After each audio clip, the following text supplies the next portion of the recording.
Hi, hello, how are you? Welcome to this live webinar on behalf of the TEFL org. My name is Carl. I'm a teacher trainer here for the TEFL org. I help people to become teachers in Northern Ireland, where I deliver the practical courses, but I also work as an online teacher for myself. I work as an English examiner for a few different English examination boards. I have also been lucky enough to have taught in various places around the world over the last 20, coming up to 20 years, such as China, Japan, Vietnam, Azerbaijan, Sri Lanka. I've taught in Spain and Italy. I've taught in Kurdistan as well. So I'm going to talk today about teaching one-to-one classes, but actually, if you've got a live question, because this is a live webinar, please do put it in the chat and I will answer it. It doesn't have to be about one-on-one classes. It can be about any aspects at all about teaching English as a foreign language. I will try to answer it after I've delivered my little presentation, or Alan, who's monitoring the chat, will try and get a link in or try and answer a question before that. Please let us know where you are. As I said, I'm in Northern Ireland. I can see some people already saying hello. Nancy's in Sicily. Hi, Nancy. And I can see your question. That's a good one as well. I'm going to get to that after the presentation. Joan VR is in again. Hello from the Netherlands. Always good to see you. So please do say hello and let us know where you are. Right. Okay. Let's get this PowerPoint up. Teaching one-on-one. Right. So the first question I quite often get asked when I do the teacher training weekends for the TEFL org from newly qualified teachers or people wanting to be teachers is, when will I teach one-on-one? And actually, it's quite common. Online, it's really, really common. So if you're going to, for example, all my one-on-one classes are, all my online classes, all my online students are one-on-one. I have flirted a little bit with doing group classes online. It's never been hugely successful for me because I've always been able to build up one-on-ones, and I feel like I quite like teaching one-on-ones as well. But definitely online, you will teach a lot of one-on-one classes, but you will also teach one-on-one if you go abroad and work somewhere, or you can teach one-on-one in your own country. As I said, it's very, very common online. So if you want to be your own self-employed teacher, you can teach group classes online if you can find lots of students, and people I know have been very successful with that.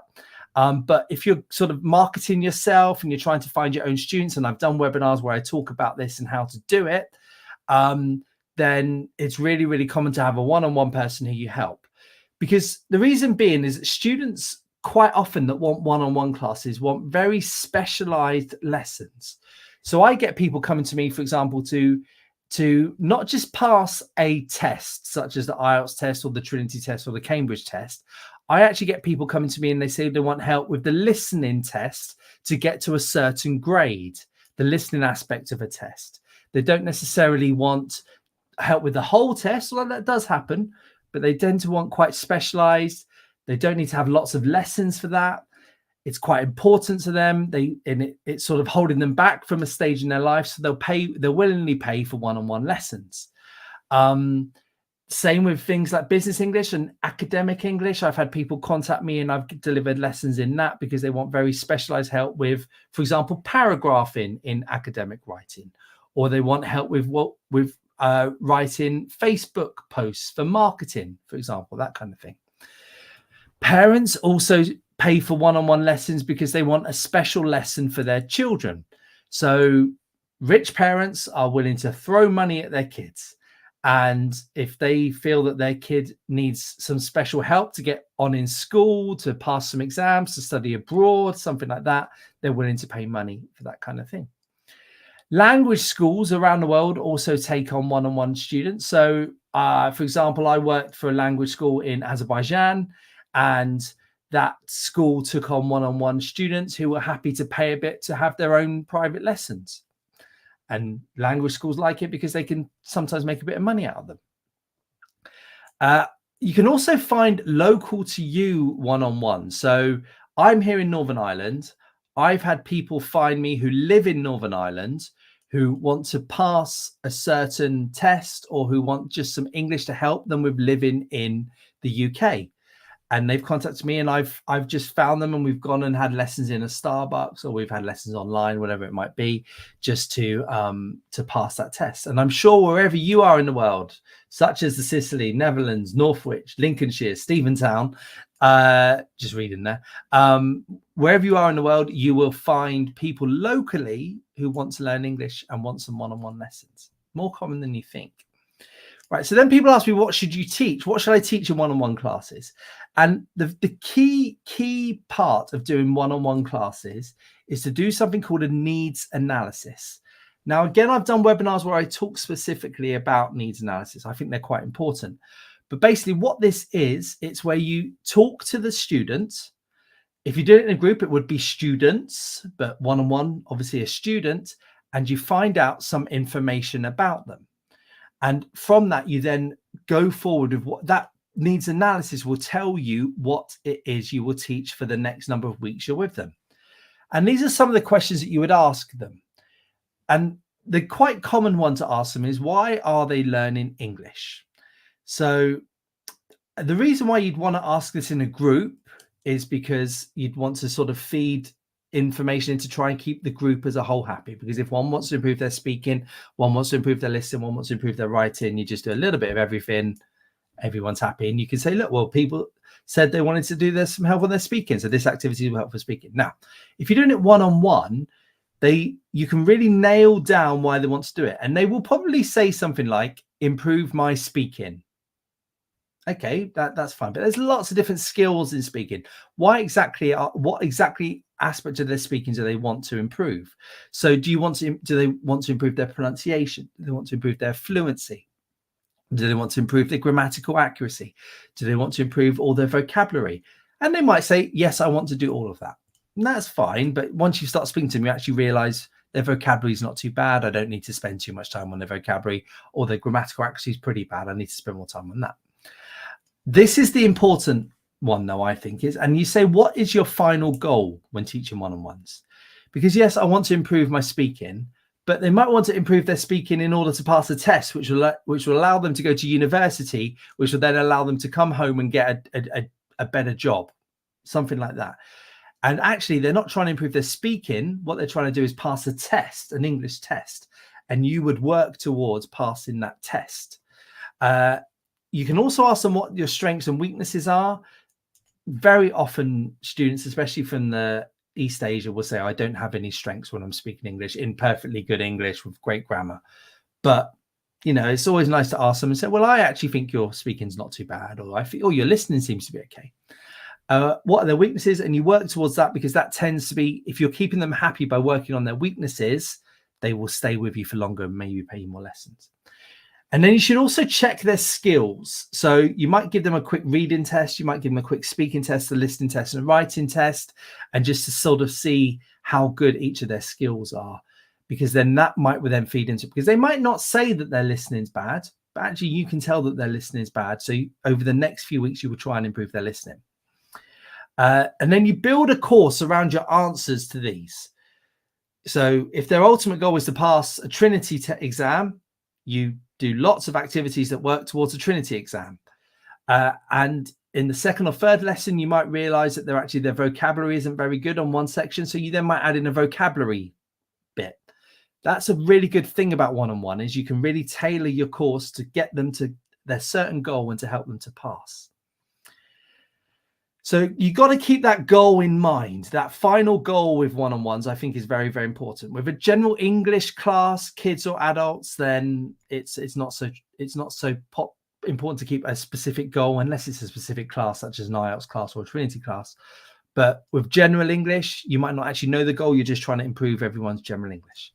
I should say I'm going to talk about kids' classes in a minute. Right. So you need to use authentic materials that match their goal. So if they are working towards the Trinity reading exam or the Cambridge reading exam, you need to find materials that are the same or very, very similar to the types of texts that the students will be reading in the Trinity exam. There's not really any point with thinking, okay, do you know what? I found this lovely text on the BBC website. I reckon it's quite interesting. Let's use that when you're working towards a specific exam. Now, that might be good if they want to improve their general reading skills. But if it's, for example, business English, you'd want to have an authentic business English text or an authentic business English listening. The task you do would be an authentic business English task. Okay. It's also important with one-on-ones to tell them why you are doing this, I think. So look, at the start of a lesson, I would say, okay, you said you want to improve your Trinity reading.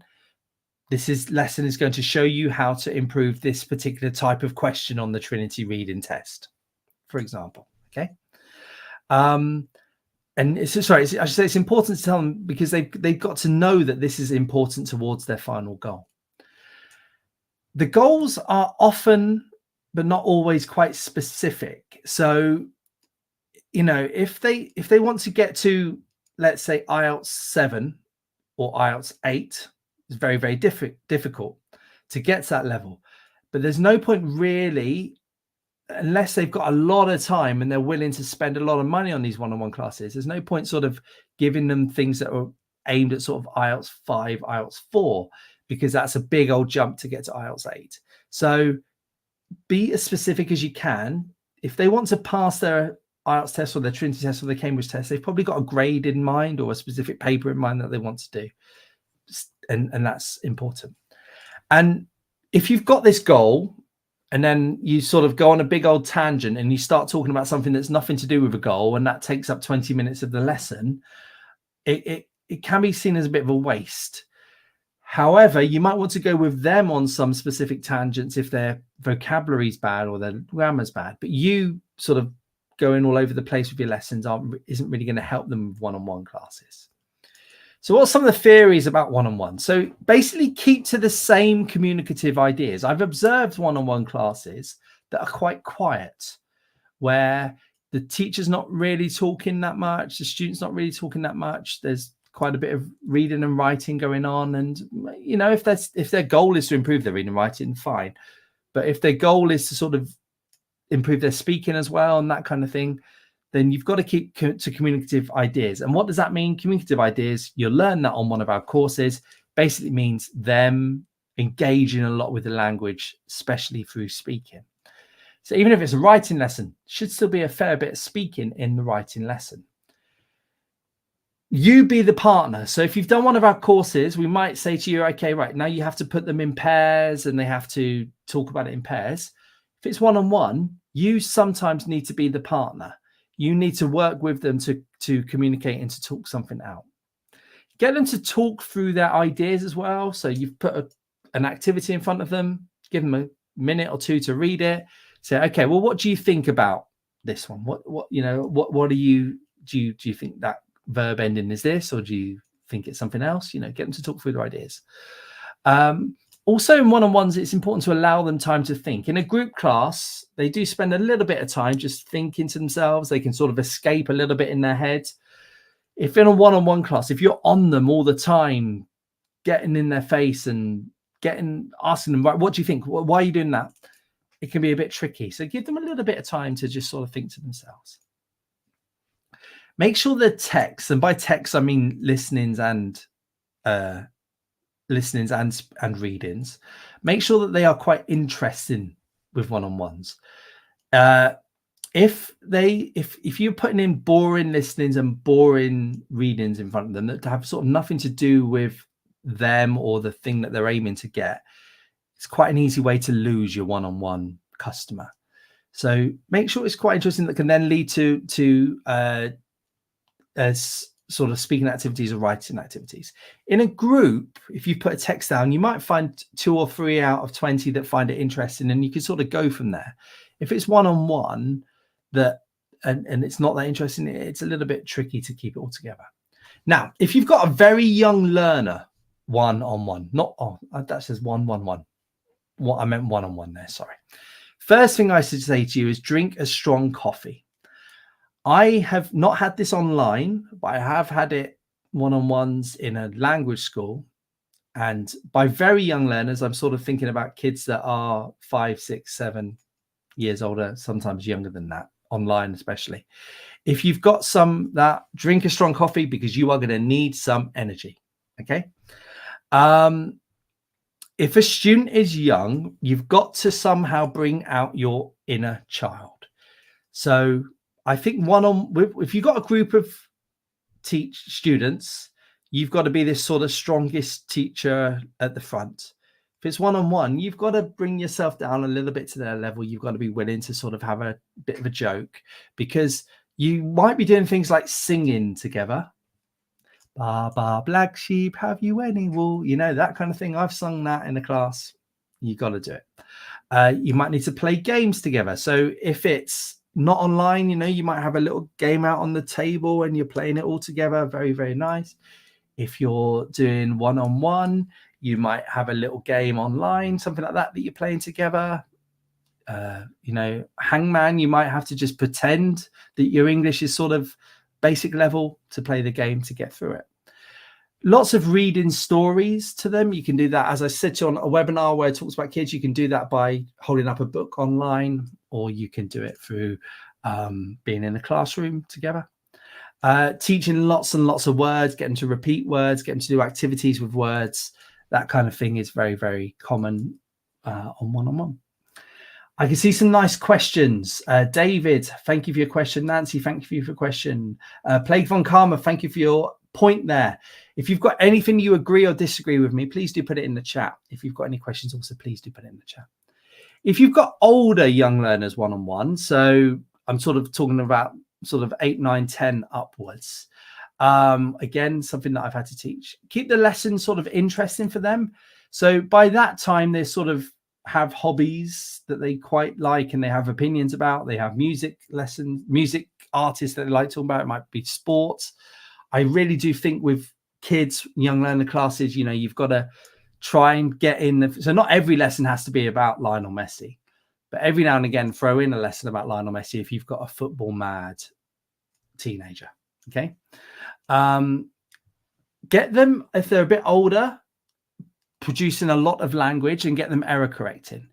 This could be a really good way of helping sort of up to teens or teenagers getting the errors out of their system, their grammar errors, their vocabulary errors out of their system before they fossilize in the brain. So I've met plenty of older adults who are sort of 40, 50, who can speak quite fluently, have good pronunciation, but have simple grammar mistakes because they've never had a teacher that's told them that they're wrong. And getting kids producing accurate really helps them long term. Put some of the work on them. So don't be afraid to get them to bring in materials. So, right, okay, here's a website. I want you to go through it all. I want you to find one that you are interested in. Going to email the link to me and we'll talk about it in the next lesson. That kind of thing. All right. Get them to write summaries, get them to do spoken summaries, that kind of thing of it. You know, get them interested in it.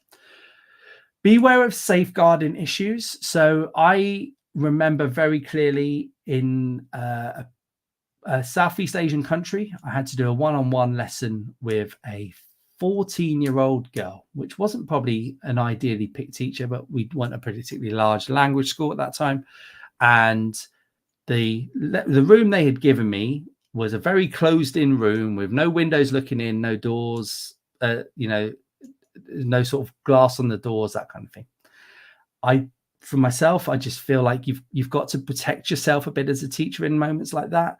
So, you know, I actually took that girl outside and we did it in like the hallway, the class, did the class in the hallway and did the lesson out there. I think just be a bit careful. If you're one-on-one, you know, you might want to think about recording the lessons sometimes. Okay. Right. Error correction. Error correction is a big, massive part of one-on-one teaching. When you're doing groups, you should do error correcting, but it's quite tricky to correct every single error in a group. One-on-one, it's a lot easier to do error correction, and they really want error correction. Learn some effective error correcting methods. So I've done webinars about this, but basically it means correcting it in a nice way, in a nice, friendly way, not being on them saying, no, that's wrong. It should be this. using methods such as, oh, yesterday you eat. So I almost corrected myself. Yesterday you eat a pizza? Eat? Yes, teacher. Yesterday I eat. Yesterday you eat? Oh, no. Yesterday I ate a pizza. Getting that correcting on them, making it in a nice way. They really, really like that one-on-ones. Students love it when done in a friendly way. They hate it when done in a horrible way. And we can sort of say, oh, yeah, well, this is a fluency lesson. I'm trying to improve their fluency. I think that you've got to have a certain amount of error correction within a lesson. If not, why are you really there? They can make really big improvements in accuracy on one-on-one classes. If they're doing speaking exams and they're not hitting a high grade, it could be their grammar accuracy is bad. You can spend a lot of time doing that and you can really, really show them an improvement. Right. I'm going to talk a little bit now about how for you, the teacher, to enjoy them. Don't feel pressure to fill the gaps in one-on-one classes. I have had very, very quiet, shy one-on-one students who don't like to talk much. And they've either paid for one-on-one classes because they're too shy to be in a group class, or their parents have paid for it, or their business has paid for it and they don't really want to be there. Don't feel pressure to fill the gaps.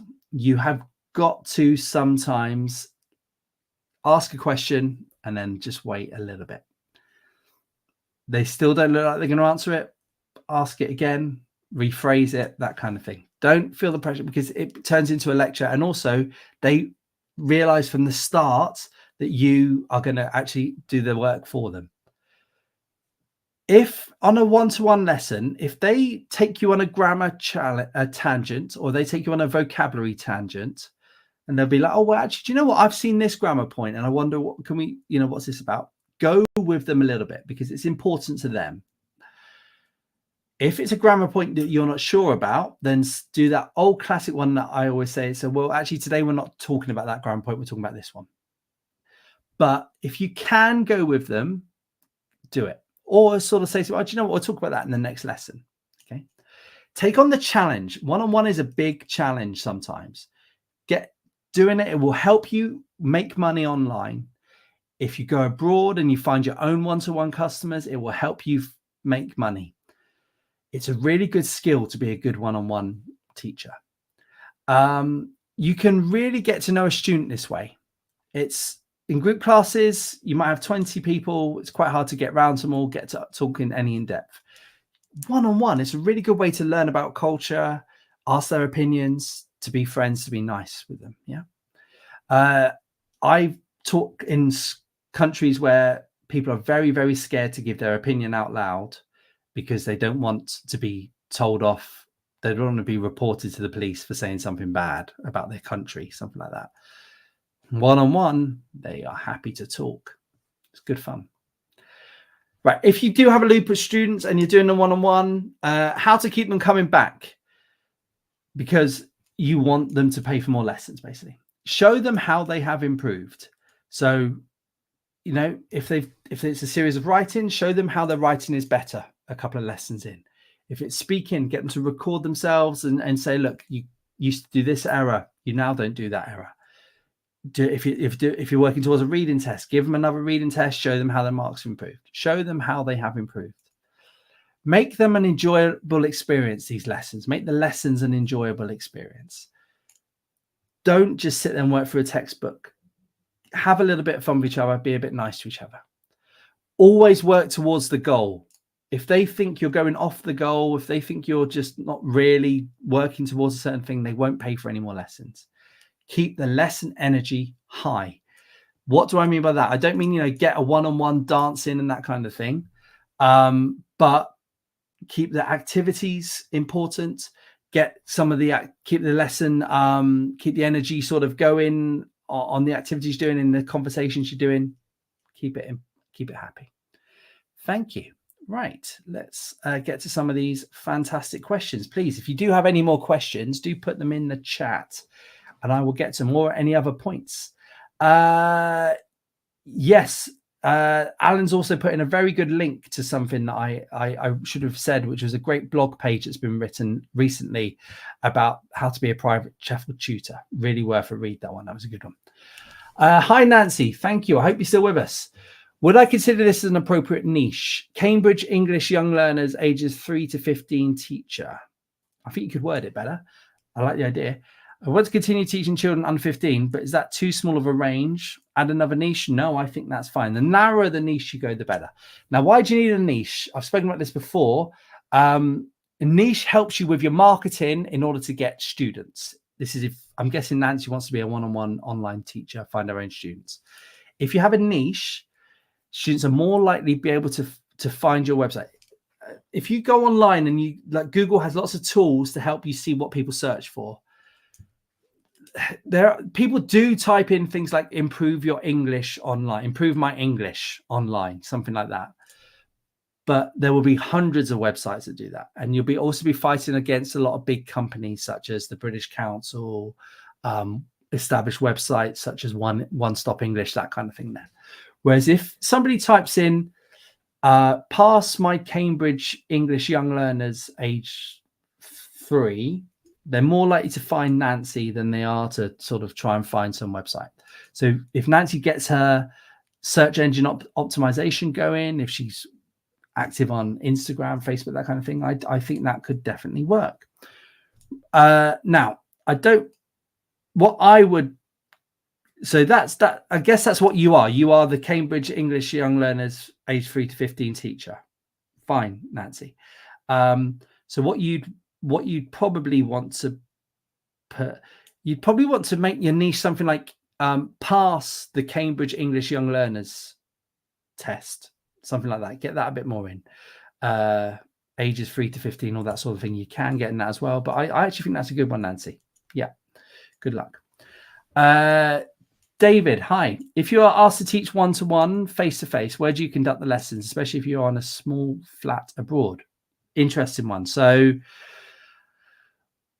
if you're working for yourself, firstly, it depends on you whether you want people around your flat. I have had students, I lived in Tokyo. I had a tiny flat because everybody in Tokyo generally has a tiny flat. I had people around my flat learning English one-on-one. Okay. We sat on our little tatami mats and we went from there.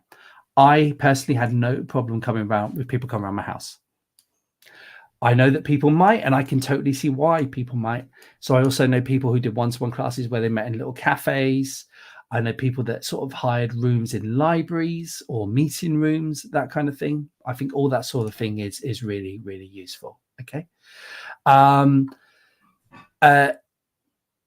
Really up to you, David, to be honest, but that's kind of where I've done them. Some people like to have help. Some people like to have people around the house. Some people don't. I think that's absolutely fine. Yeah. People are asking me, Angelina, yes, write your question here on LinkedIn. It will come up and it'll appear. All questions do appear up on my screen from YouTube, Facebook, LinkedIn, that kind of thing. If I miss them, Alan messages me on a different screen as well. Plague, hi, thanks for your point here. You can afford more grammar-centric lessons in one-to-ones, depending on the goals of the learner. Yeah, I think that as well. I've never actually had a student come to me that say they want to improve their grammar. I've just brought it in as part of their writing, as part of their reading, or so as part of their productive skills, as much as their writing and their speaking.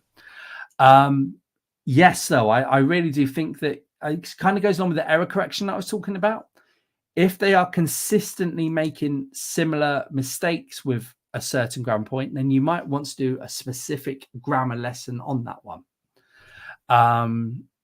And again, sort of on the tangents thing, you can go off with them if you're finding that they're making lots of mistakes.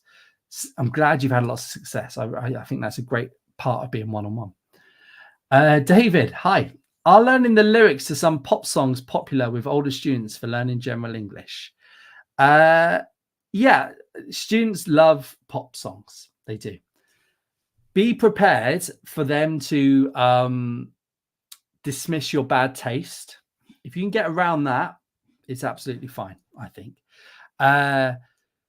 right, learning the lyrics is useful, but it's not necessarily a real world situation unless they want to be a pop singer, like you're in Korea and you're teaching a bunch of K-pop singers. But try really everything you should do in the class should be something that's useful to them in the future. And I think that's a fun activity to do, but I would sort of only do it once or twice. And actually, I would maybe try and get them to find what song they wanted to learn. I would also be very aware that some don't want to sing. Yeah. Actually, learning the lyrics to write down is a little bit pointless as well, really. But I think there's stuff you could do around that. I've done music where I've played music and they've had to fill in the gaps, and then we've discussed the song. I think that thing's probably a little bit more useful, to be honest with you. Yeah, Plague, thank you for your points about safeguarding. I think that's important. Interesting point about using prior material. Some can feel a bit embarrassed. I've never really found that. I find that actually, if you show them where they started and where they are now, they tend to feel a bit proud, actually. That's what I've found myself. But, everybody's different.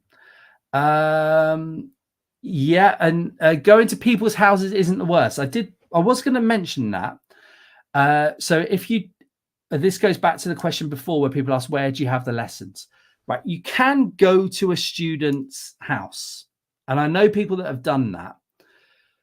A couple of problems there is, firstly, your travel time. If you've got to get half an hour across town, it doesn't seem that big, but actually is quite big. That limits, you're half an hour before, but you sort of give yourself 45 minutes, don't you?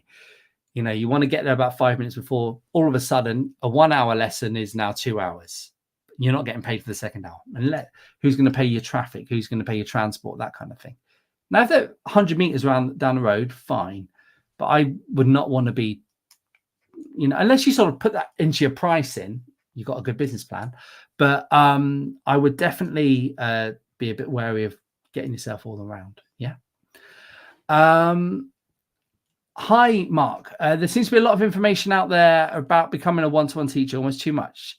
Seems to be getting tied up in nuts. Right. So working for a company, right. Okay. There's a few sort of points here. Firstly, what I would say to you, Mark, is, do you want to be a one-to-one teacher and find your own one-to-one students? There are loads of websites out there. There are loads of people on YouTube who are, how do I phrase this nicely? Who are making promises that you will have a full calendar of one-to-one students and you'll be making $4,000 a month very, very quickly. You can make money from doing that, from doing one-to-one. You can't make as much as they promise quickly. Be very, very wary of this. Now, I always say, if you want to be an online teacher and you want to find one-to-ones, the best way to do it is, first of all, to go work for a company. A company will provide you students. Yes, they will take a cut of the money. Yes, they will have specific things in it that you probably don't want to teach, that kind of thing. But they're getting you an income coming in. While that is happening, start building your own website, start building your own social media so you get your own one-to-ones coming in. Yeah, because long-term, that is the best way to do it. Also, by doing this, if you can put in a lot of effort to getting your own one-to-ones, and it doesn't happen very quickly, and you can lose heart quite quickly. You've got to keep at it. It's a long-term process, and it's like building a business. If I was to go and buy a restaurant, it doesn't happen overnight. I've got to do it over, and it's the same thing. You're building a business, you're building your own brand, that kind of thing. If you go work for a company, you've got some money coming in. You can also decide whether you like it, because it's not for everyone teaching online. I think it might be good for a few months, but a lot of people don't do it long term. You've really got to be up for it. You've got to be happy to sit in a room like this with a light pointing at you and looking at a camera. If you're happy to do that, it's a great little job. And your next question is, who will provide the one-to-ones for you? So you can, a couple of options. Your first option is you find your own. It's probably the trickiest option, but the most rewarding financially, and also sort of emotionally, it's quite rewarding when you found your own student and that kind of thing. Companies you go work. There's also websites where they, such as Italki, where there's you, Mark, would be competing against Angelina, who would be competing against Sophie to try and grab students. You can find one-to-ones that way. Or you go work for a language company and they will give you the one-to-ones. But again, you're not making, but they might also give you group classes, not just one-on-ones. Hope that answered your question, Mark. Angelina, hi. You got your question in. Thank you. You're currently doing your TEFL certificate. You don't have a degree on that. Okay, fine. You'd like to teach one-to-one person online and begin the summer. How can I find students? Right.